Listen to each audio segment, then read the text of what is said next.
morning, everybody. Whether you're on the East Coast, West Coast, or around the world, this is Coast to Coast. What's happening, gentlemen? Not a damn thing. Well, my Astros pulled a trade with the Braves. Do you bond for Nick Allen? I don't know how to feel about this. I understand why they did it, because I understand they're trying to clear a cap, and so that to get other big players to bring in. I understand that process, and it's not a bad guy, right? He's a Gold Glove finalist. I mean, he's got a good defensive presence. He does take a little bit of a backseat on the offensive side to Dubon. And the one good thing about Dubon is you can put that guy anywhere, literally outfield, infield. You know, you can put. He's so interchangeable, which is a great piece to have. But I understand they're trying to clear cap, and I hope that whatever they bring in is going to be worth losing a guy like Dubon and the versatility you get with him. So it's going to be interesting to see how this all plays out. I heard you're trying to get somebody back. Yeah, I've heard maybe Bregman, possibly. No, it's not who I heard. No, maybe Tucker. That's who I heard. Because I've heard both in different scenarios, but it's on Facebook when I've heard it, and I never know, do I take this serious or do I not, because of all the craziness that's on Facebook. And I've been burnt by that a couple of times, and I'm like, you know what? This is obviously just not real. Yeah, Facebook is the land of misinformation. Like, if, absolutely. If you see anything that's breaking news on Facebook, the first thing I do is look anywhere else.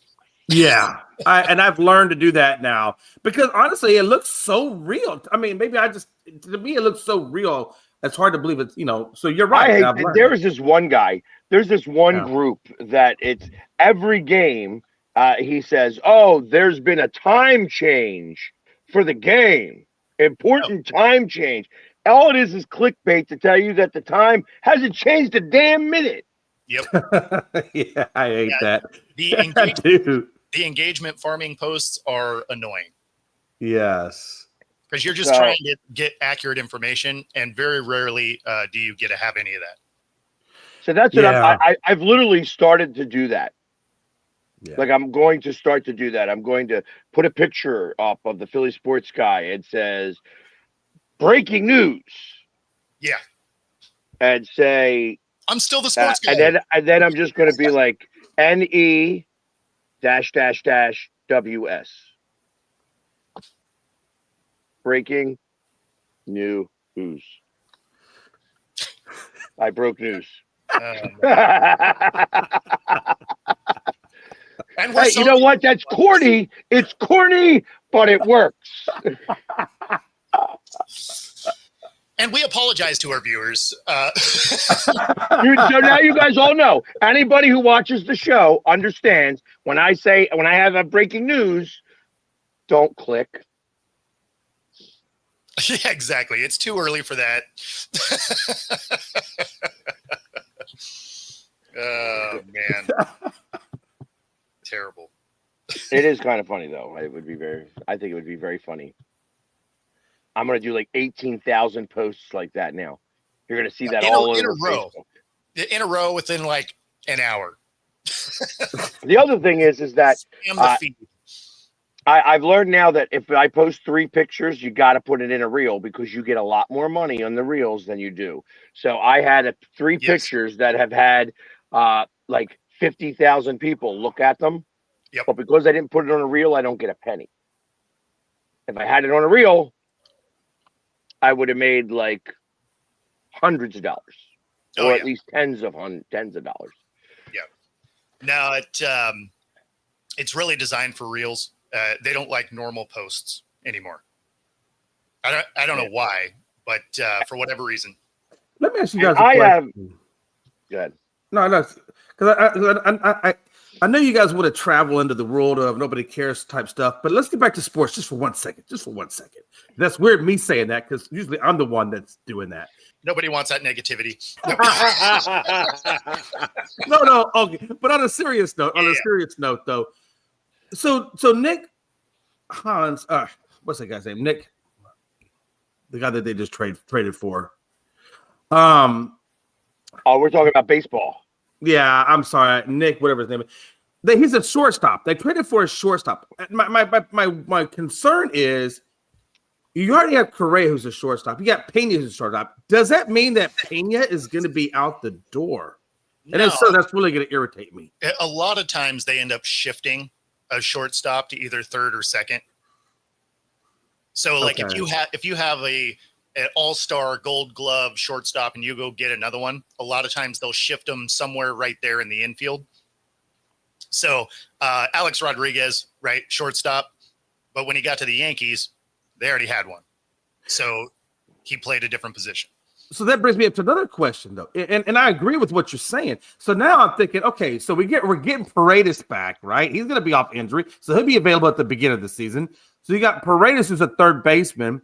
Then you got Correa, who's a shortstop third baseman.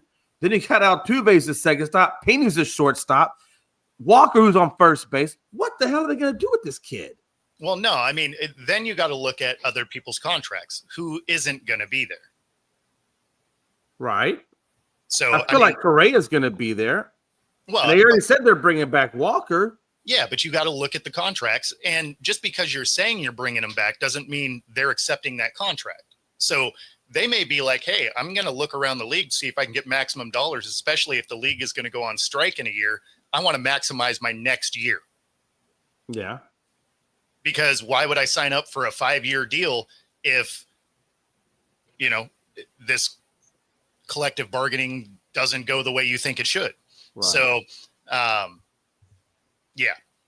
And while it's not a bad problem to have that many people in the infield, because it does give you the ability, like you're saying, Bo, figure out who you want at those positions and then find out who the expendable win. And maybe the contracts are what makes them expendable and makes that decision. So it is a good problem to have to figure that out. But it makes me curious to see how that's all going to come to fruition come opening day, with that much. And then I'm wondering how much longer does Altuve stay in the league before he calls it a day? Yeah, I mean, that's the thing, right? Like, some of these players are going to retire, especially if you end up with the lockout, right? Because like Altuve, obviously next year is going to happen, but then after that, like he may hang him up if it's going to be, a year off anyway, right? He's already mid to late 30s at this point. That's the thing. Right? Yeah. So then you'd have a full year off, I don't know.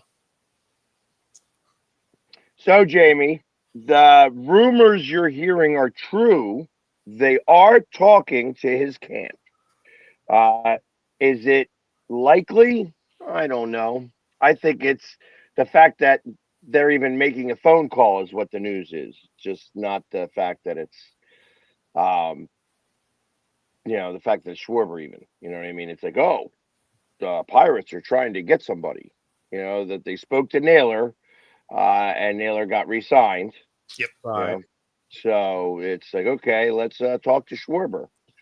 And would Schwarber really want to go to Pittsburgh, honestly? So I'll tell you that it wouldn't be a ridiculous thing for Schwarber to go to Pittsburgh. And the reason being is that, first off, he would be really the only thing in town there. And Pittsburgh, interestingly enough, are one player away. The Pirates have not had that guy to congeal the dugout. Right. Schwarber would be that guy. If you believe everything in terms of, hey, this lockout's going to be a big friggin' deal, you know what I mean? And that it's going to create more issue.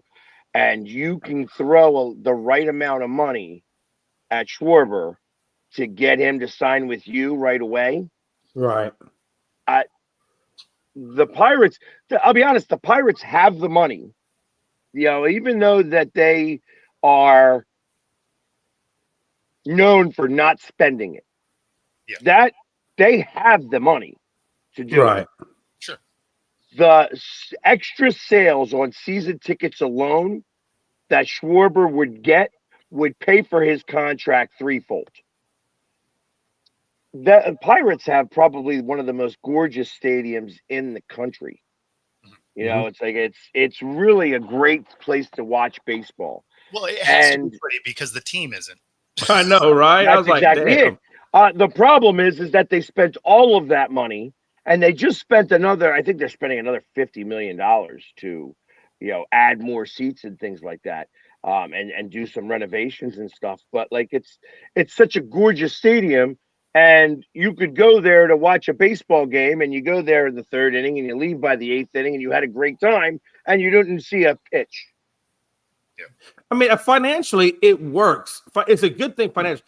I just think from a competitive standpoint, would Schwarber want to go there knowing that they're not going to be, World Series bound or anything like that? I mean, I disagree with that. Do you? I mean, I think that you add 40 home runs to that lineup, and you'll get an additional 25 wins. They are close now. They've got a Cy Young pitcher. Mm-hmm. They traded away their closer, which Bednar I thought was a great closer. I wanted the Phillies to get him for a long time. Now he's with the Yankees, so he sucks. But but they have somewhat of the pitching staff. And you look at Pirates games, they didn't lose games like 9-3. They lost games like 5-3, 6-4, games like that. That tells me that you are really 1.5 players away. You know what I mean? Like, one player can make a big difference. Another right player, somebody in your bullpen could make a big difference there. And for that, you could get the right bullpen arm for not a lot of money. Yeah. So it's like, I think that it's worth it for them to try to make the pitch to Schwarber. And if Schwarber was to go there, listen, he's from Ohio. So it's not like he would be so far away in Pittsburgh. The truth of the matter is, I don't think he's leaving Philadelphia. I think he really loves it here. And I think that all the talk about that is just ticking the number up little bits at a time. And I think that the Phillies are going to wind up stepping up and actually, buying out, just overpaying to keep him here. Yeah. And you're right. I mean, that's what I said a minute ago. He was talking about Phillies right about them selling out. They would. I mean, financially, it's great for the Pirates. It is good for Schwarber. He'll get his money. I'm not 100% sold on the fact they get Schwarber in their World Series. I think they need, like you said, Pax said, I think they still need a little bit more help on the pitching side, and they probably need one more bat to complement with Schwarber. I think if they were to get that, then yeah, that probably is a different story. Yeah, but I mean, it's like like I said, if they were losing games by like getting crushed, if they were like the White Sox, then I would say no. But they go on these streaks where they win 10 games in a row. They also go on streaks where they lose 7 games in a row, win 1, lose 7 games in a row, win 1. You know what I mean? So it's not like, they're very streaky. When you have a batter like that, like Schwarber, those streaks become smaller. The losing streaks become smaller because you have him go nuts one day. And you're right, their pitching is decent. What's the age on Schwarber right now? Mid-30s? 33. 33? I think. Let me find out. Google. I am Dustin. How old is Schwarber? 33. Look at that. He's 32, born March 5th. So he'll be 33 next year. So you think he's got maybe what? He probably got about 4 years left in him. That'd put him at about 37. Bat speed gets better with age. Interestingly enough, it is weird. I feel that he probably has a good 4 or 5 years left. He could be hitting it. I mean, you could definitely put him at the DH spot at that point. Right. Well, he's at the DH spot now. You're not having him in on defense. Right. So as I'm saying, so you would have him as a DH, and then he'd be fine.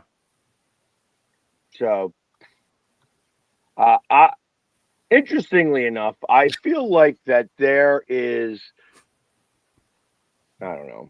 I feel like that there are other teams who are going to wind up overspending to get him. I think the Cubs feel like that they were Schwarber away from, getting to the World Series.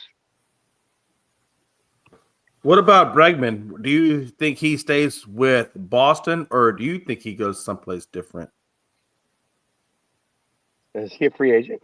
Yeah, I think he's getting. I think he's wanting another contract or a contract adjustment. I think he has one more year left on his contract, but I'm wondering if they trade him because he's going to want more money. He's already talking about wanting to redo his contract. I think he's got $80 million left on that contract, if I'm not mistaken. 60 to 80 million. Yeah, why would he want to get a new contract with all the mess that's going on? See, exactly. But I've seen a couple of reports now, one on ESPN a while back and one on I think it was SI that they were talking about it. So I'm just curious if that comes to fruition. And Jamie, I don't think it's too much money for a designated hitter. I know that that's what your thought is, but right now, home run hitters, he gets on base. It's like, it's not the home runs that you got to look at here. I know that he's only got a 245 average, but he gets more walks than anybody else in Major League Baseball. And so his on base percentage is in the 800s, and that's good. That's too good to not take. You know what I mean? It's like he gets on base. He gets on base for months at a time. Yeah. So just so you're tracking, Bregman did opt out of his $120 million deal, making him a free agent for the second straight year. So he's looking for a longer term contract than what he got that's going to secure his future. That's the goal. So I'm curious to see what that happens. Doesn't secure your future. Hey, apparently not in this world. Not anymore. Now it would for me. I mean, it'd probably do generational for me. Yeah, I think I could probably make the numbers bump together with $100 million. Oh, of course. I think I could make that work. But Bo, see, the problem is we're thinking like us. You got to think like them. And they got the Ferraris and the big 10,000 square foot man. Do you understand the pressure $54 million comes with? Just saying. I'm sorry. I had to go Jerry Maguire on you. Yeah, right. Even if you have that $10 million yacht, do you know how much the insurance is on that $10 million yacht? That was the replacement.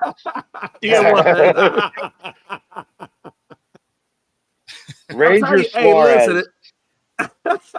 I mean, could you imagine the taxes alone on their mansions must be choking them? I'd love for them to re-sign Ranger Suarez. I hope that's where they go. That they, my thoughts is that there's a 50-50 chance on Schwarber. However, if Schwarber falls on the bad side of that 50, that it's 75% on Suarez. Rangers just, I think, too good of a pitcher to let go. And hey, speaking of this, talk about pitchers and going or not going, Framber Valdez has not accepted his qualifying offer. So now I'm curious to see what's going to happen with him now. And if so, what are the Astros going to do to replace him in our pitching rotation? So I'm kind of curious to see how that transpires in free agency. You know what surprised me? I'm surprised Bader didn't accept his offer. Yeah. At $10 million. I mean, I guess he's going to maybe make a couple of million more, maybe like $13 to $15 million just because he had a great month and a half. And it's so funny that, hey, you have a great month and a half, all of a sudden you're worth a lot more money. I liked Bader while he was here. He did give a little bit of a spark. Had he not gotten injured, I think the Phillies win that Dodgers series. It's amazing how that injury itself was the demise of the Phillies because all of a sudden it was like the energy left. Once he was out, even when he was hurt, he went up to a pinch hit. He got a hit, couldn't even run to first base. Yeah. But still was able to give that energy.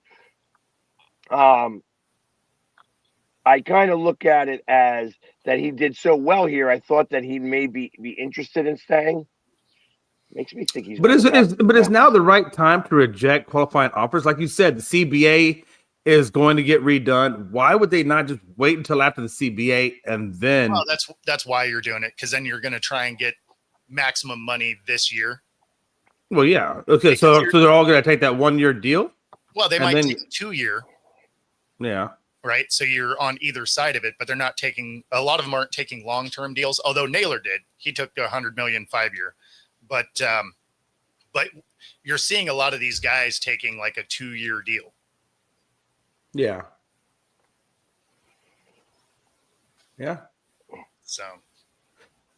And in all honesty, though, I mean, like if I was living in like California, whatever, I mean, you would want a lot more money because you got to admit that cost of living, is got to be incredible. Even if they're low, I mean, the mansions, things like that, they're exponentially more expensive. I think if I was doing it, $100 million would get me because I would just build me a house like in Houston, somewhere where cost of living isn't that bad, no state tax, all those kinds of things.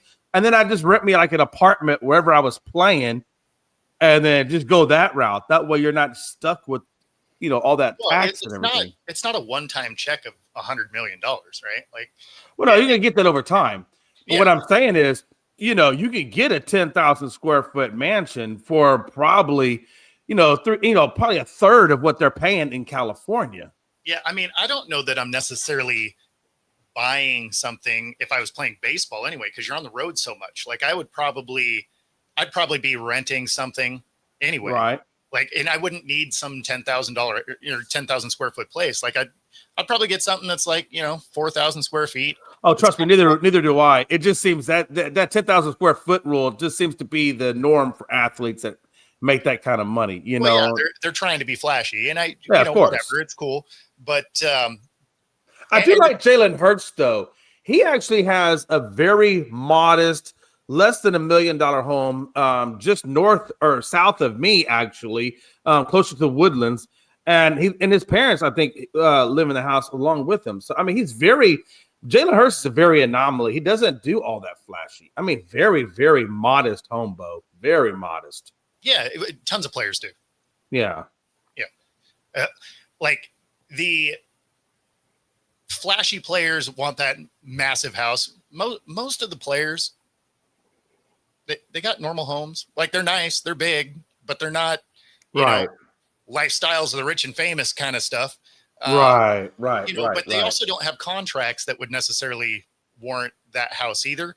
But I mean, at the end of the day, if you're looking at life after sports, which you generally have a lot more of, buying some of those things doesn't make a lot of sense as far as long-term financial goals. Yeah. And then if you got families, I mean, you're talking about that's generational money. If you do it the right way, that's generational money they're making. Well, it's only generational money unless you're like Tyreek Hill that, every 800 yards you get someone else pregnant. So, and that sometimes happens. And then you got to pull an Anthony Edwards and just give him a big lump sum and say, leave me alone and don't come back. That's pretty much what he did. Jeremy, we'll get to that. So, yeah. Let me ask you a question. I saw something, and I don't know if this is true, and I'm just curious, Bo. I know you follow the WNBA probably more than I do. Yep. Connecticut Sun, is there a possibility that they could get bought by Houston and come back? Because I've kind of heard that, or I saw something about that. I don't know if it's real. No, so that location isn't real. The Sun getting sold is a very real possibility. Okay. The main rumor for that is actually to go to Boston. Real? Okay. Yeah, so they would play, with the Celtics. So that is the main conversation. Houston doesn't sound like they're in the running for it. Is that just because the NBA or the WNBA or whatever doesn't want to put them there, or they just don't have a buyers group here? They don't have a buyers group. The buyer that was interested has a minority stake in the Celtics from the sound of it. So that's why that would be happening. Obviously, it would be a good move, but obviously basketball's good in Boston. And just to get on Jeremy here. So the thing is everybody wants to talk about how the women want too much money and all of this. They want the 50% revenue share that most other leagues have, right? So the funny thing about percentages is they mirror whatever the sales are, right? So if it's a down year, they make less. If it's that's how percentages work.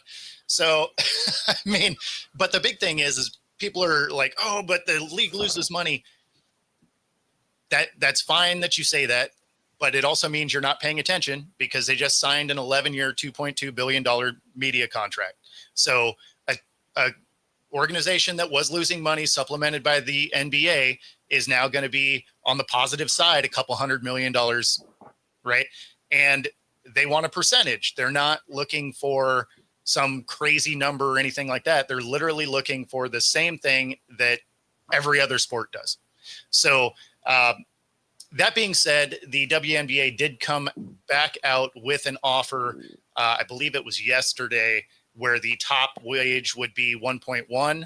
The base wage would be what the max is now at 200K.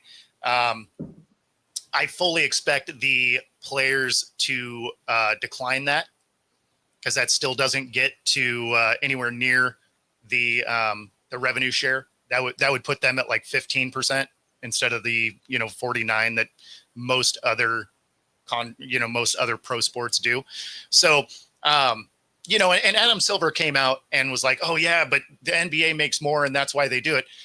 Again, that's not how percentages work. If you make less, or if the organization makes less, the people make less. Like that's how that works. So, and at the same time, you're talking about an organization that used to get supplemented by the NBA. It's going to stand on its own. All the owners would still make way more than they were. Plus they're making money on these expansion teams coming in at, roughly about 500 million a pop. So, the argument doesn't carry a lot of weight. It's just a lot of people are so focused on the fact that the organization lost money for years, but you also got to keep in mind the NBA didn't become profitable till the 80s either. So it's not like they're like, oh, it's women's sports can't make it. It's like, no, the NBA was around a long time before it actually made money.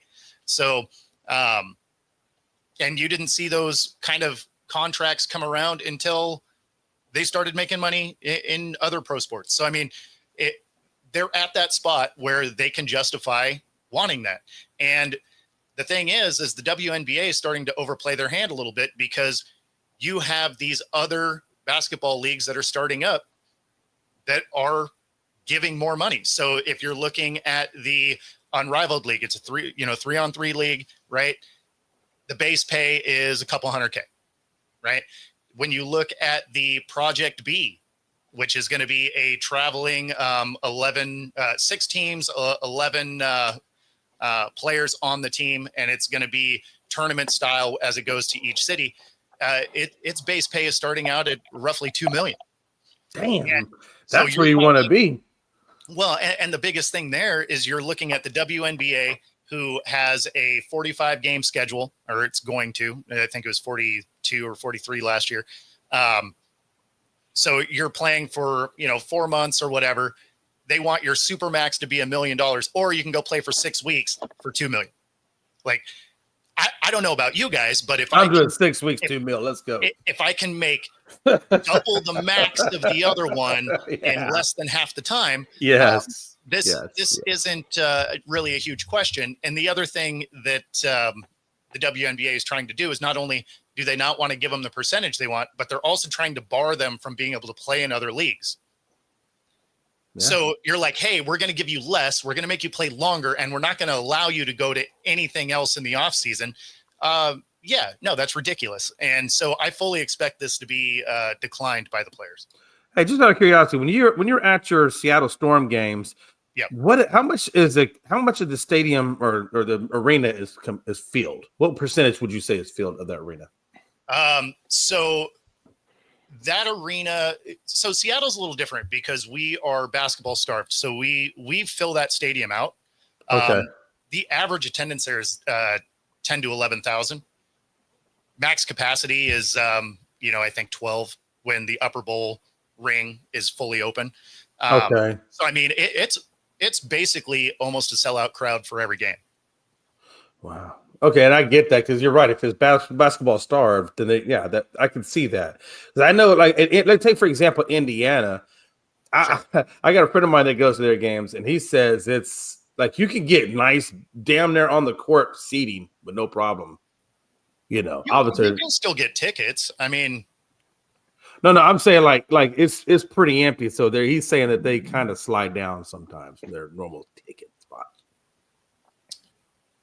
Okay. I started laughing because I'm thinking about like in between, so at halftime of the women's games, they bring in these smaller baskets and they have the midget basketball.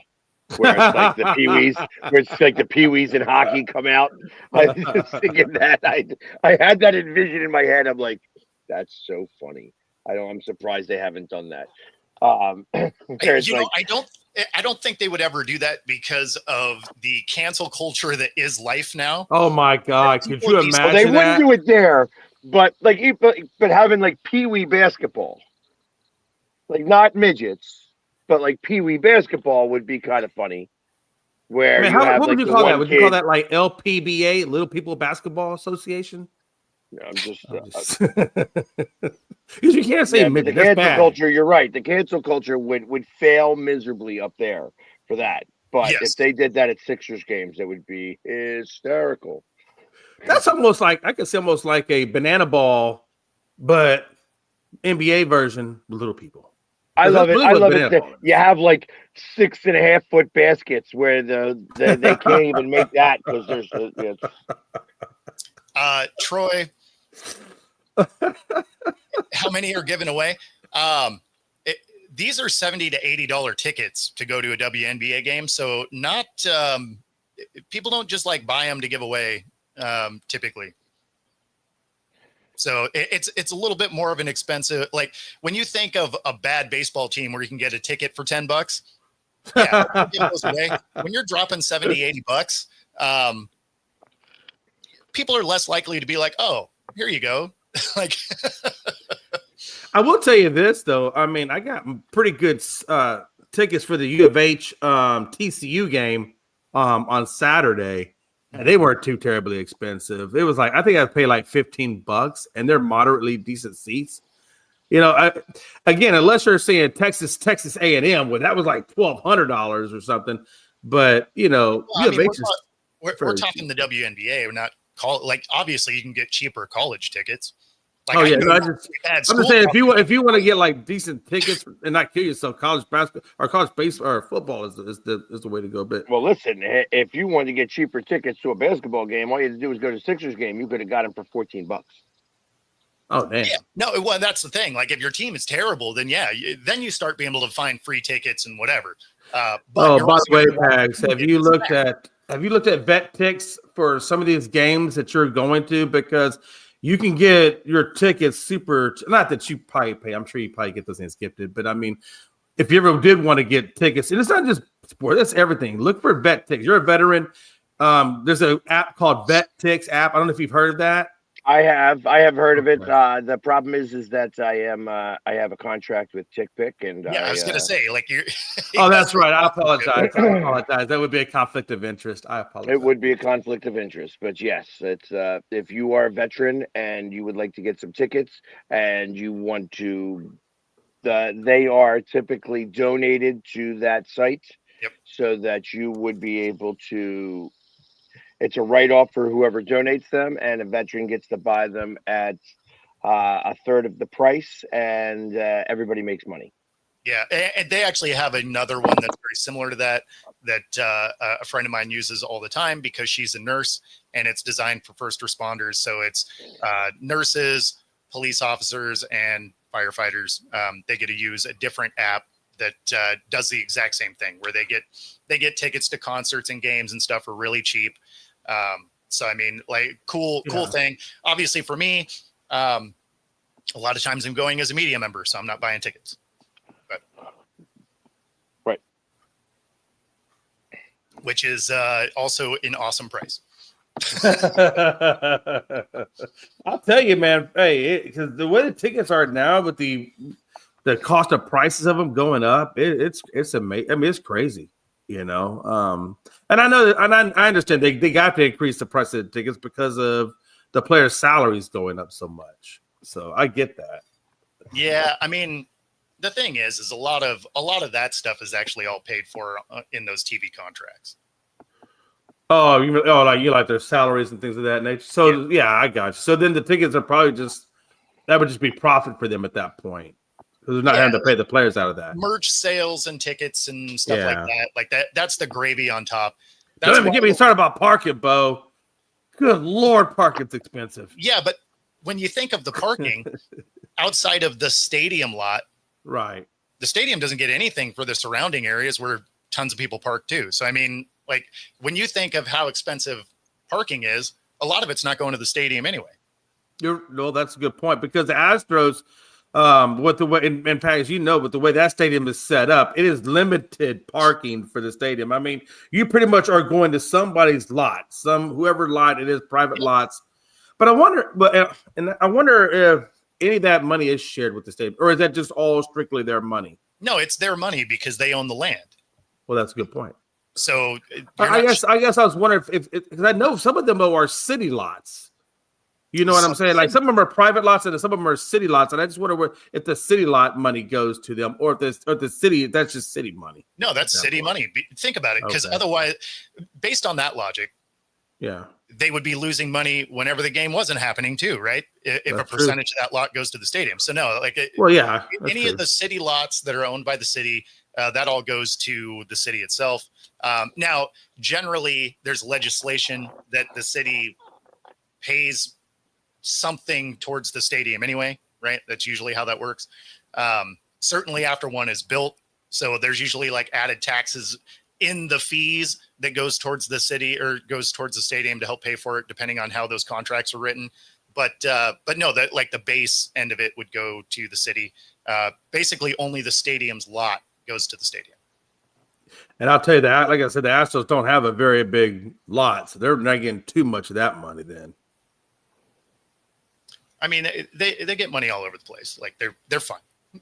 Oh, trust me, I know they're fine. Oh, trust me, yeah, no doubt about that. No doubt about that, Bo.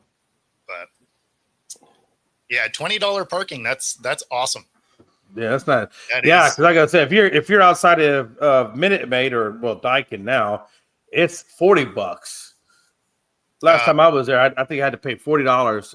But I mean, I was right across the street. 50. But 50 for Eagles. In Seattle, you're going to drop $20 to park anytime. Like, there doesn't even have to be a game. You're going to drop $20 if you want to be there all day.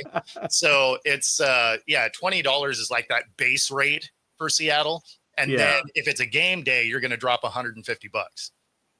God, that's expensive. Wow, man, that's crazy. If at that point, I might as well just Uber.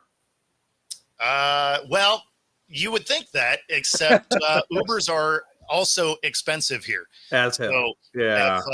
If I want to have a 30-mile Uber, it's going to cost me $100. God. So yeah, round trip you'd be paying $200 if you did the Uber route. So I mean, there's not a good answer. Basically, the way it works in Seattle is if you open your front door and one of your feet hit the outside, it costs you $300. And the crazy thing about that is instead of going to the game and paying that $200 like you're talking about for parking, you could easily pay for any one of these cable networks and just watch it at home and save yourself a bunch of money. Joe, you could. It's you'd have to leave real early if you were going to my house. And pray to God you don't get run over.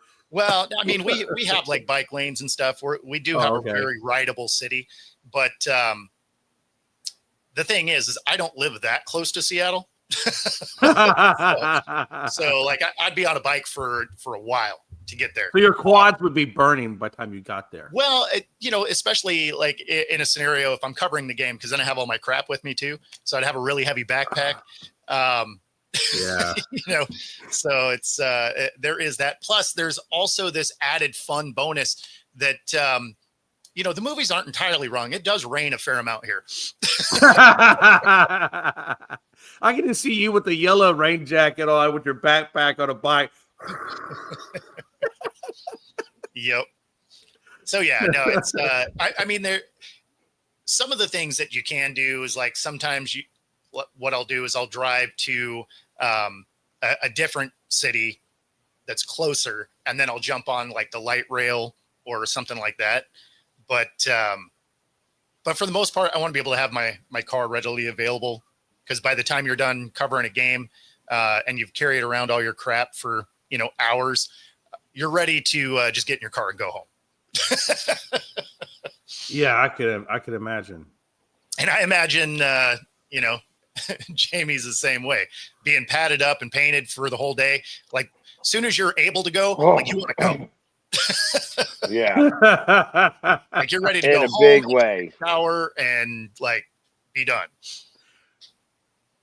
Actually, and I usually have to stop by and have a drink first, because as I come home, it's like everybody is downstairs, because my living room is the meeting spot for everybody.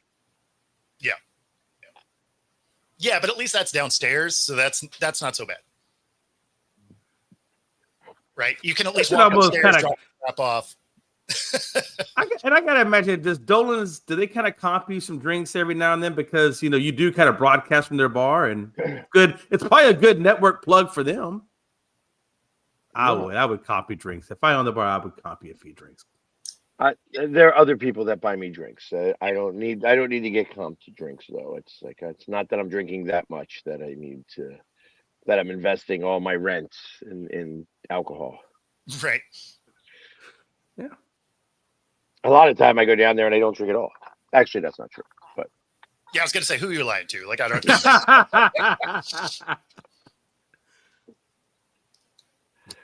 Joe, it's like that's the fourth joke that you've made today that's just not funny. You are striking out badly today, Joe. I know that you're trying to be funny, but I guess the Italian humor doesn't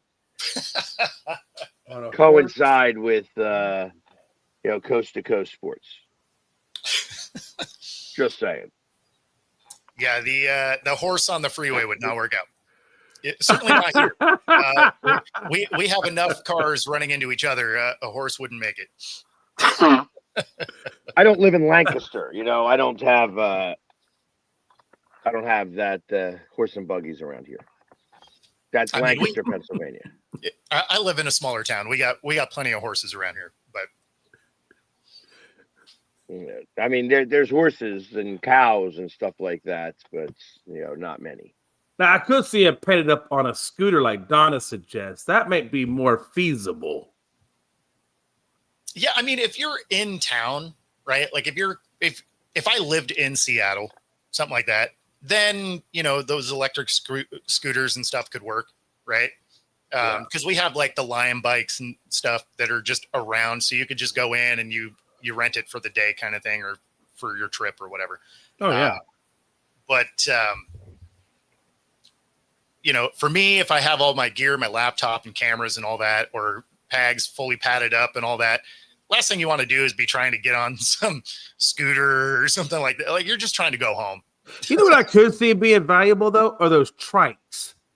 I can see those trikes, the ones that they look, it's not some kind of weird looking thing. Like, it's got the one wheel in the back, the two wheels in the front. It kind of looks like a car, but also a motorcycle. Oh, you're talking Can-Ams. Yeah. Yeah, there you go. I could see something like that being. Those things are big enough. They require a car spot anyway.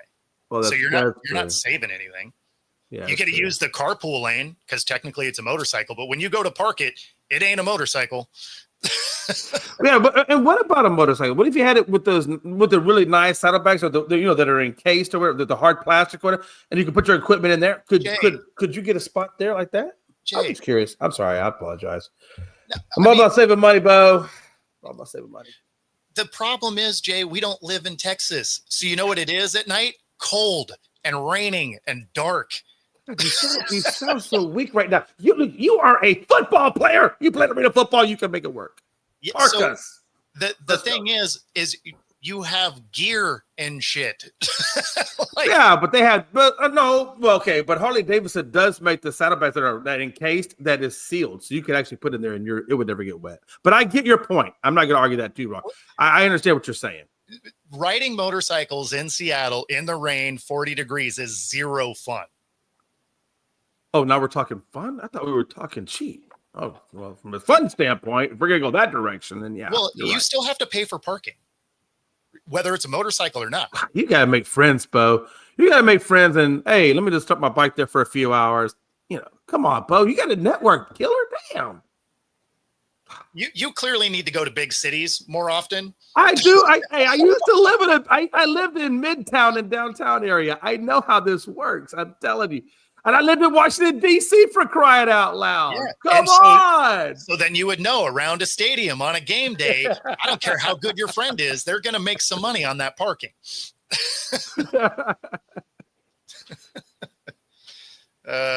Yeah, I mean, I do get your point, though. I understand what you're saying. No, the weather is too bad. Like, would I ride my motorcycle downtown during the summer? Sure. Yeah, I could see that, especially if it's a day game. Yeah, absolutely.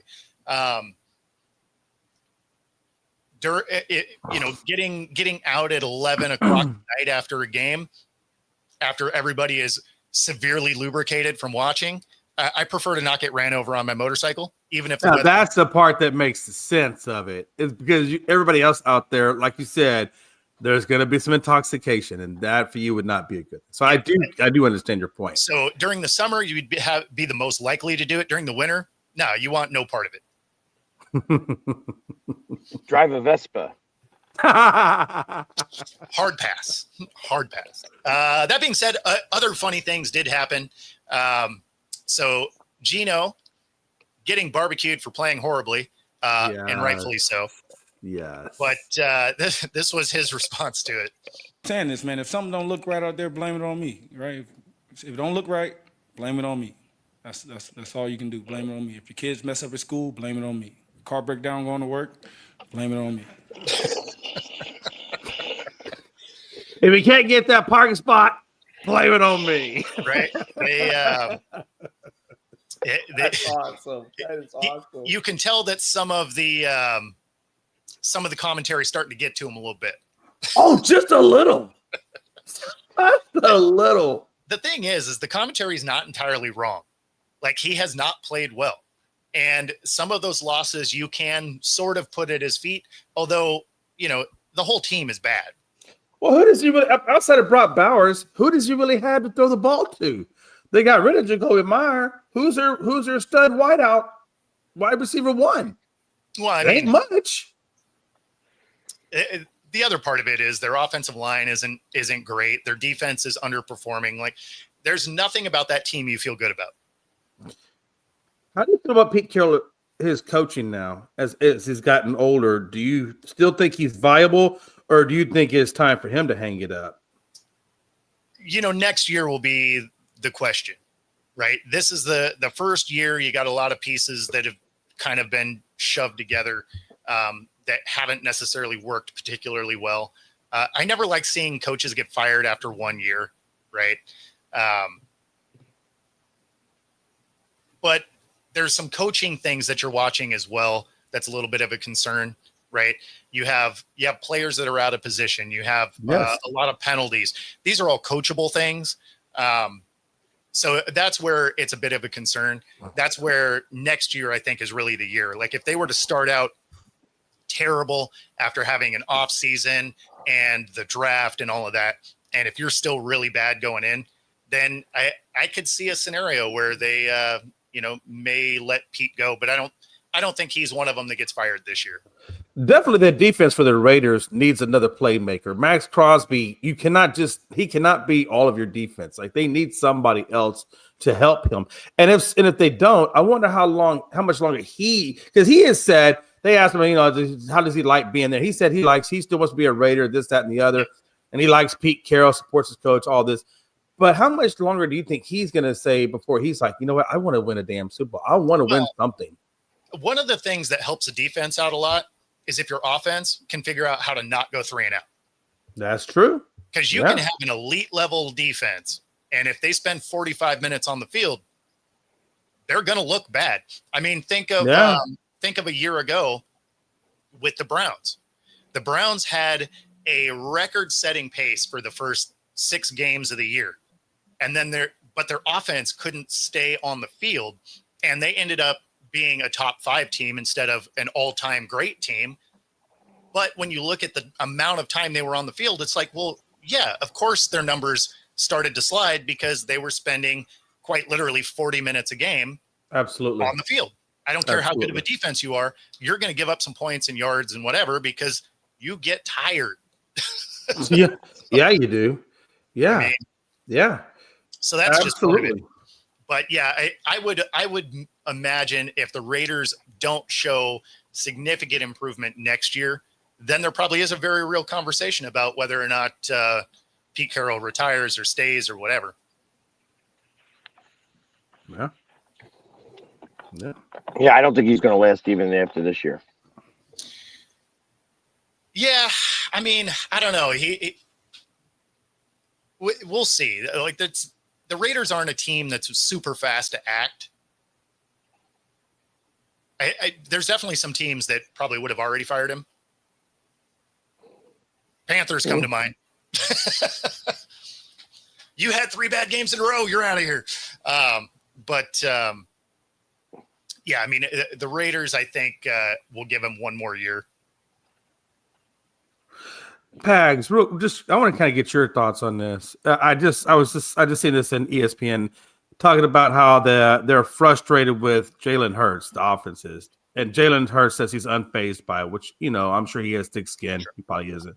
But how much of an issue do you think that is going in the rest of the season? Not necessarily the Cowboys game, but just the rest of the season. Are you worried about that at any level? No, I feel like the media likes to make stuff up just to make stuff up. Yeah. It's hold on. We're going to talk about AJ Brown complaining about this and complaining about that, complaining about this, complaining about that. Oh, AJ Brown had a meeting with Jeffrey Lurie. He's not going to talk about that anymore. Now what are we going to talk about? Oh, hey, the Eagles have this problem and this problem and this problem and this problem. And Saquon did jump in and basically side with A.J. Brown. So now it's not just A.J. Now you got Saquon, your running back, also jumping in the conversation. And listen, the offense isn't playing great. Yeah, they look terrible. That's where this is at. So it doesn't matter what they have. I do agree with that because this isn't the first time, because this obviously was a big thing a season or 2 ago when y'all were having issues in the locker room and it was boiling over, but y'all did eventually right the ship and go on to do good things. So do you kind of see this kind of playing out more like that, where it's a hiccup right now, but they're gonna work it out and get back on the same page? I mean, they're still winning games, not playing great football. That's true, but you're gonna play that so damn long before you don't get the win. That law of averages, Murphy's Law, that comes into play. No, and I keep saying that same thing for the Broncos. The fact that they only play offense in the 4th quarter at some point is going to burn them.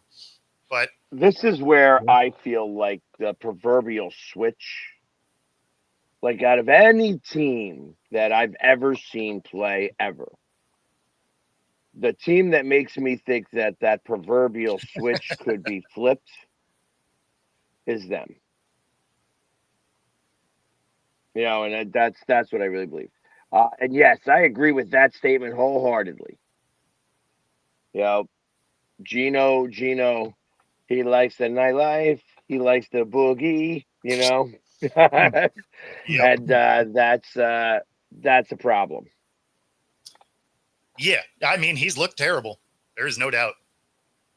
I mean, he is making the Seahawks move for Darnold look very smart. He definitely looked a lot better in Seattle than he is here. And again, in Seattle, Well, I mean, he had players. He had players. And that's what I'm saying. I feel like with this Raiders team, it's hard for him because out of Brock Bowers, who's he throwing the damn ball to? Well, no, but you're watching him make bad decisions behind the line that was better than what he had here in Seattle. That's true. Yeah. So, like, you're watching a decision-making issue because you can still complete passes without elite wide receivers. You just got to run good routes. I mean, nobody's going to say that Edelman was an elite receiver that could rip the top off, but you know what he did do well? Routes. He ran routes incredibly well and found soft spots in the zones. And like, you don't have to be the best receiver to ever step on the field to get open. You just got to be good at what you do. Yeah. And it doesn't hurt the fact that you have Tom Brady as your coach either. And you know Tom Brady is all up in their mess when they're not running good routes. You know Tom was all about getting in that stuff. Yeah, and I wonder if Geno does that. If Geno can command that level of leadership out of his wide receivers. And I don't think so. You're not watching the games then because his passes aren't even necessarily all to his guys. Like he's thrown some passes that were straight to the other team. I understand. I mean, look, the only game I've watched with Geno this year with the Raiders is the Cowboys game because I just don't get it. But I wasn't impressed with the team. No, but that's my point. Is like a lot of his throws are so off target that even if his guy was open, it wouldn't have mattered. Right. So, I mean, it's because some of these interceptions that he's had weren't like, this was a great defensive play. It went straight to him. Right. You're just like, like he was just standing there and he's like, the ball, thanks, I guess. Like, so yeah, and it's not even like it was, it's not even like Aaron Rodgers picks where it was hitting his guys in the hands and they just weren't catching it and it was bouncing to a defensive player. Like quite a few of these Geno interceptions were just straight up to the wrong team. And Joe, yes, absolutely. We will be doing the Pick'em show tonight. In fact, I should plug it real quick because we are just about out of time. So if you are here in the Pacific Northwest, come on out to Crucible Brewing on Everett Mall Way. And we do our Pick'em show just before Thursday Night Football. And then, of course, we watch the game there. Come out, have a beer, talk some football. And, of course, Joe, definitely tune in. And, so that's where I will be tonight. What about you guys? What do you got going on? I am going over to my old first sergeant's house, and now that he has a house, finally, thank the Lord. And we're going to barbecue and watch the Buffalo game because he's a Buffalo Bills fan. Nice. So, yeah. Right on. Well, cool. Other than that, we are going to get up out of here. Enjoy the rest of your day. And what's that? I'm going to a Flyers game, so. Oh, there you go. And then, enjoy hockey. Dallas. I'm leaving to Dallas. Yep. Tomorrow. So I won't be on. And we may not be on. That's up in the air. Yeah. We'll probably be on. All right. Take it easy, everybody.